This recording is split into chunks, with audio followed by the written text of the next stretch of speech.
Good evening friends. कैसे हो? आशा करता हूँ आप सभी ठीक होंगे। आज दिनांक 20 सितंबर 2025 है। आज से करंट अफेयर्स हम स्टार्ट करते हैं। सबसे पहले नीति आयोग भारत सरकार की सबसे बड़ी बॉडी है और इसमें डिसीजन मेकिंग वगैरह लिया जाता है। ये थिंक टैंक के रूप में 2015 में इसका निर्माण किया गया था। ये बहुत इम्पोर्टेंट है। तो इसने क्या है कि 50 जो एज पर नेशनल डिस्ट्रिक्ट या ब्लॉक प्रोग्राम स्टार्ट किया। तो इसमें क्या है कि जो भी 50 जो आकांक्षी जिले हैं या ब्लॉक है उनमें क्या किया जाएगा कि फ्रंटियर 50 पहल शुरू की गई। तो वहाँ पे जो नई नई टेक्नोलॉजी है जैसे एआई है, ड्रोन है, ब्लॉकचेन है आदि को लागू किया जाएगा।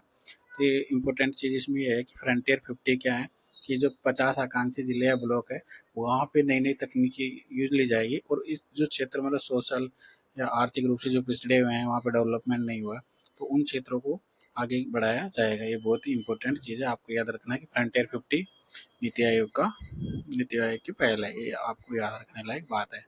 फिर हम बात करते हैं स्पोर्ट्स की। तो स्पोर्ट्स में विश्व एथलेटिक्स चैंपियनशिप में अमेरिका की मैक लोगलिन ने महिलाओं की 400 मीटर दौड़ की फाइनल में 47.78 सेकंड का समय निकाला और स्वर्ण पदक अपने नाम किया। बहुत इंपॉर्टेंट है, आपको याद रखना है। वर्ल्ड एथलेटिक्स चैंपियनशिप में अमेरिका की मैक लोगलिन ने 400 मीटर की दौड़ में गोल्ड मेडल जीता है। ये बहुत ही इम्पोर्टेंट है। और स्पेन बार्सिलोना में हो रही है ये प्रतियोगिता। तो इसमें मरियम फातिमा बिहार राज्य की पहली महिला फिडे मास्टर शतरंज में ये बिहार राज्य की पहली महिला फिडे मास्टर बन गई है। तो ये बहुत ही इंपॉर्टेंट है, याद रख लीजिए। नेक्स्ट है खेलो इंडिया अस्मिता वुमेन्स जूडो लीग कहाँ हो रही है? खेलो इंडिया अस्मिता वुमेन्स जूडो लीग जयपुर। तो सीनियर वर्ग में अनिशा चौधरी व अनुष्का सिंह को गोल्ड मेडल मिला है। तो ये बहुत इंपॉर्टेंट है, आपको याद रखना है। तो इसमें जो इम्पोर्टेंट मैंने बता ही दिया। नमो टॉय बैंक, ये लोकसभा अध्यक्ष हमारे ओम बिरला जी ने कोटा में शुभारंभ किया था। डायरेक्ट क्वेश्चन पूछेगा अगर राजस्थान वाले एग्जाम में पूछेगा ना कि नमो टॉय बैंक कहाँ पे है तो सबको बताया कि कहाँ पे शुभारंभ किया गया। तो ओम बिरला जी ने कोटा में शुभारंभ किया था, ये आपको याद रखना है। नेक्स्ट है महाराणा प्रताप स्पोर्ट्स यूनिवर्सिटी कहाँ पे स्थापित होगी? जयपुर में। अब इसमें क्या कन्फ्यूजन होता है कि जैसे महाराणा प्रताप स्पोर्ट यूनिवर्सिटी वो क्या करेगा, उदयपुर भी देगा, जोधपुर भी देगा। तो लोग क्या सोचेंगे महाराणा प्रताप वहाँ के हैं तो स्पोर्ट्स यूनिवर्सिटी भी वहीं पे होगी इनकी। ऐसा नहीं है, आपको ये याद रखना है। ऐसे क्वेश्चन एग्जाम में आते हैं। जैसे महाराणा प्रताप स्पोर्ट यूनिवर्सिटी जयपुर में स्थापित होगी, तो ये याद रखने लायक बात है। अब हम बोल रहे थे कि स्पेशल टू डे में हम क्या करते हैं कि कोई भी एक टॉपिक उठाते हैं जो मतलब करंट में है और उसका हम डिस्कशन स्टार्ट करते हैं। जैसे आज ऊर्जा ऊर्जा क्षेत्र की बात है, ऊर्जा ऊर्जा क्षेत्र की बात करते हैं। तो राजस्थान की जो कैपेसिटी है वो बढ़ती जा रही है। अक्षय ऊर्जा जो में देश में पहले पायदान पर रहने के बाद अब न्यूक्लियर ऊर्जा जो परमाणु बिजली बोलते हैं उसको, उसमें भी राजस्थान आगे से आगे बढ़ रहा है। आपको ये ध्यान रखना है कि राउत बाटा के बाद में, आपको पता है राउत बाटा राजस्थान में, राउत बाटा के बाद में बांसवाड़ा में दूसरा न्यूक्लियर पावर प्लांट स्थापित होने जा रहा है। तो राजस्थान में पहले क्या था, राउत बाटा में था और बांसवाड़ा में दूसरा न्यूक्लियर पावर प्लांट स्थापित होने जा रहा है।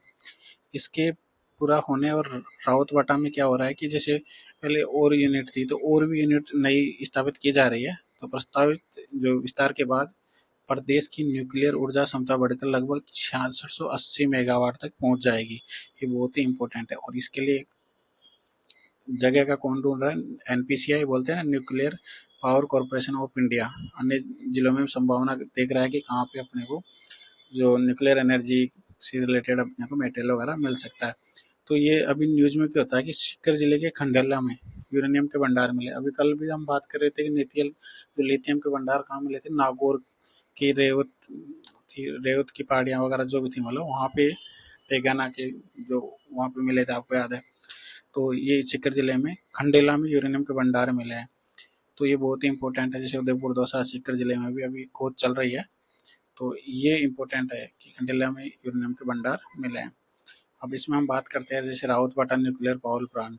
इसके बारे में बात कर रहे हैं कि भाई इसकी अगर जो और यूनिट है जैसे 7, 8, 9, ये अगर ये यूनिट चालू हो जाएगी तो 7 यूनिट चालू है तो 8, 9, 10 अगर ये यूनिट चालू हो जाएगी तो इसकी कैपेसिटी कितनी हो जाएगी, 3880 मेगावाट के कैपेसिटी हो जाएगी। इसकी याद रखने वाली बात है। और राउत बाटा किसने स्थापना की थी, 1963 में कनाडा के सहयोग से इसकी नींव रखी गई थी। भाई याद रखने वाले डायरेक्ट एग्जाम में पूछा जाता है कि राउत बाटा न्यूक्लियर प्लांट जो पावर प्लांट था वो किसके सहयोग से था, कनाडा के सहयोग से था। जो पहला हमारा राउत बाटा का जो रिएक्टर था वो कब कब ग्रिड से जुड़ा था, 16 दिसंबर 1973 को। और अभी हमारे राउत बाटा में कितनी यूनिट है, 7 यूनिट स्टार्ट हो चुकी है और जिसकी कैपेसिटी कितनी है अभी 1780 मेगावाट है। 700 मेगावाट की 8वीं यूनिट जल्द शुरू होने वाली है।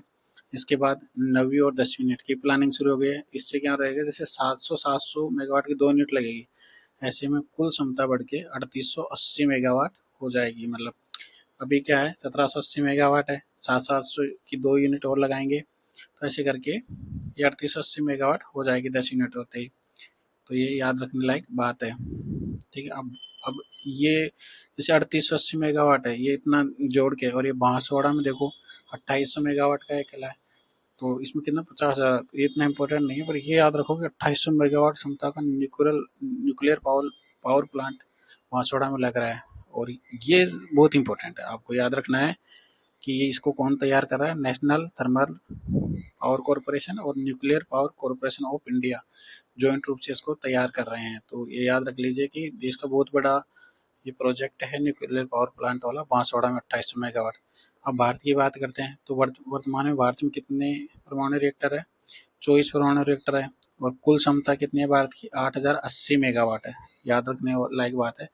अगर राजस्थान की 7वीं इकाई जुड़ने के बाद में, जैसे 700 वाली बता रहा था ना कि 7वीं यूनिट वो स्टार्ट हो गई है, तो 9480 हो जाएगी। 8वीं इकाई जुड़ने पर 10,180 मेगावाट अपने इंडिया की कैपेसिटी हो जाएगी परमाणु एनर्जी में, ये आपको याद रखना है।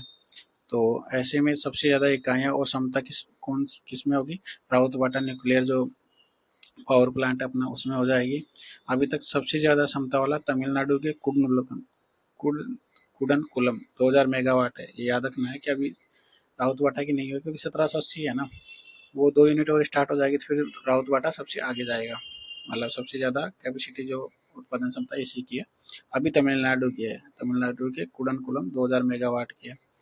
और राउत बाटा और बांसवाड़ा, अगर ये बांसवाड़ा परियोजना के साथ राजस्थान न्यूक्लियर पावर में हब के रूप में डेवलप हुआ, क्योंकि सबसे ज़्यादा जो एनर्जी कैपेसिटी होगी ना इसमें न्यूक्लियर में जो, तो फिर वो तो राजस्थान की होगी। तो ये आपको याद रखने की बात है।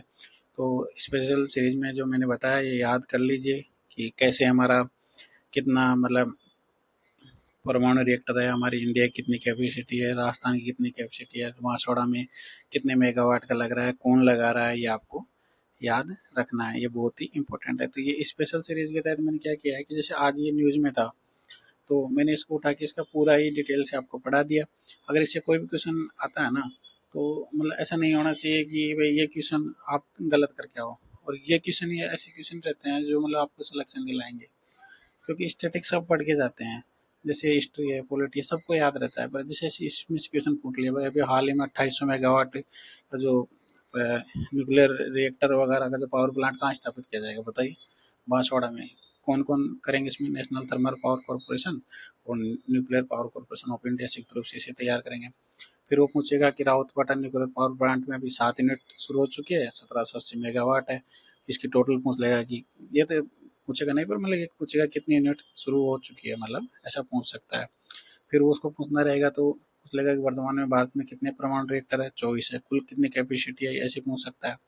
या ऐसे पूछ सकता है कि जैसे भारत में सबसे ज़्यादा जो न्यूक्लियर के क्षेत्र में सबसे ज़्यादा जो कैपेसिटी किसकी एनर्जी की, मतलब प्रोडक्शन वगैरह, तो तमिलनाडु के कुडनकुलम की है, 2000 मेगावाट की है। तो ये बहुत ही इम्पोर्टेंट है। फिर हमने MCQ सीरीज स्टार्ट की थी। तो बताइए चाबहार बंदरगाह के बारे में आप क्या जानते हैं, कल मैंने आपको पूरा डिटेल से समझाया था इसको। तो 3 ऑप्शन है, बताइए। दक्षिण पूर्वी ईरान में ओमान की खाड़ी के तट पर स्थित है, चाबहार बंदरगाह पाकिस्तान के गवादर बंदरगाह के करीब स्थित है, भारत इस बंदरगाह को नॉर्थ साउथ ट्रांसपोर्ट कॉरिडोर के रूप में विकसित कर रहा है, तो ये क्या सभी सही है क्या? हाँ, उपरोक्त सभी सही है, तो ये इम्पोर्टेंट है, आपको याद रख लीजिए, याद रखना है। भाई भारत ये क्यों बना रहा है, मुझे ये बताइए चाबार बंदर। इससे क्या रहेगा, जैसे ईरान, और ईरान से होते हुए हम अफगानिस्तान सीधा ऐसे पूछेंगे, नहीं तो पहले क्या रहता था, जैसे मिस्र से निकलते हुए बहुत लंबी दूरी तय करके आना पड़ता था। तो ईस्ट इंडिया क्या है, सीधा जाए, सीधा ट्रांसपोर्ट कॉरिडोर बनाएगा तो उसमें जो ट्रांसपोर्ट कॉस्ट वगैरह बचेगी और माल जल्दी सप्लाई होगा। तो इसलिए ये चाबार बंदर का इंडिया ने डेवलप किया, तो ये आपको याद रखना है।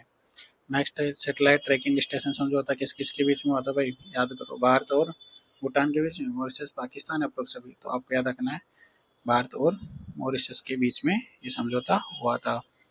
नेक्स्ट है बिमस्टेक युवा नेताओं का शिखर सम्मेलन 2025 कहाँ आयोजित किया गया भाई, नई दिल्ली में, जयपुर में, जोधपुर में, कहाँ पे स्थापित किया, कहाँ पे इसका आयोजन किया गया था, गुवाहाटी असम में। याद रखने वाली बात है, बहुत इंपॉर्टेंट है। फिर मैंने आपको बताया था कि फीफा वर्ल्ड रैंकिंग में एक बार फिर नंबर 1 टीम बन गई है, कौन सी, भूटान की या मॉरिशस की या पाकिस्तान की, याद रखना, स्पेन की पुरुष फुटबॉल टीम नंबर 1 बन गई है।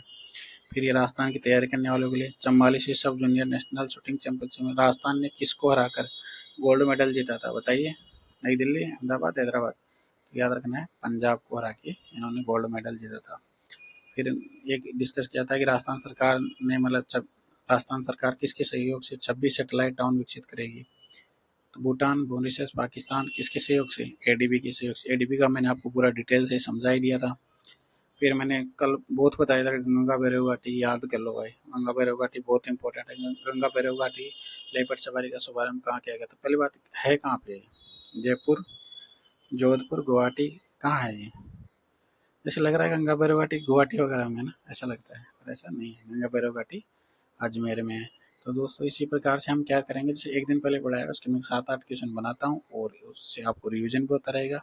और ऐसे क्वेश्चन कहीं ना कहीं डायरेक्ट एग्जाम में आने की संभावना ज़्यादा है। आप अपना स्टैटिक पार्ट भी पढ़ते रहिए और करंट के लिए ये जो हम पढ़ा रहे हैं ये भी आप पढ़ते रहिए। मैं उम्मीद करता हूँ कि हम बेस्ट से बेस्ट देने की कोशिश कर रहे हैं और भी बेस्ट देंगे। थैंक यू सो मच दोस्तों, नेक्स्ट वीडियो में मिलते हैं। Thank you, thank you.